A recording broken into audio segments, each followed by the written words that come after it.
உத்தரப்பிரதேசம், பீகார், ஜார்க்கண்ட், சத்தீஸ்கர், ஒடிஷா ஆகிய மாநிலங்களில் கடும் வெப்பம் நிலவக்கூடும் என்று வானிலை ஆய்வு மையம் தெரிவித்துள்ளது. இப்பகுதிகளில் சராசரி வெப்பநிலை 5 முதல் 6 டிகிரி செல்சியஸ் வரை அதிகரிக்கக்கூடும் என்று கூறியுள்ளது. புதுதில்லியில் அதிகபட்ச வெப்பநிலை 44 டிகிரி செல்சியஸாக நிலவக்கூடும் என்று தெரிவித்துள்ளது.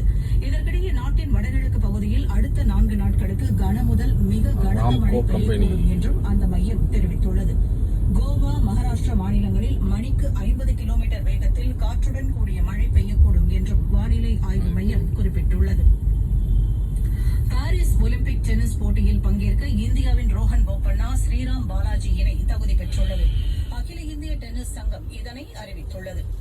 இத்தாலியில் நடைபெற்று வரும் சர்வதேச டென்னிஸ் போட்டியில் இந்தியாவின் ஸ்ரீராம் பாலாஜி, ஜெர்மனியின் ஆண்ட்ரே பேகிவன் இணை அரையிறுதிக்கு முன்னேறியுள்ளது. ஆடவர் இரட்டையர் பிரிவு காலிறுதியில் இந்த இணை 7-6, 6-3 என்ற செட் கணக்கில் நெதர்லாந்தின் டிஜாங் நெஜ்போர் இணையை வென்றது. சிங்கப்பூர் தேசிய நீச்சல் சாம்பியன்ஷிப் போட்டியில் இந்தியா 2 வெண்கல பதக்கங்களை வென்றுள்ளது. ஆடவர் 100 மீட்டர் பிரெஸ்ட் ஸ்ட்ரோக் பிரிவில் லிக்கித்தும், மகளிர் 200 மீட்டர்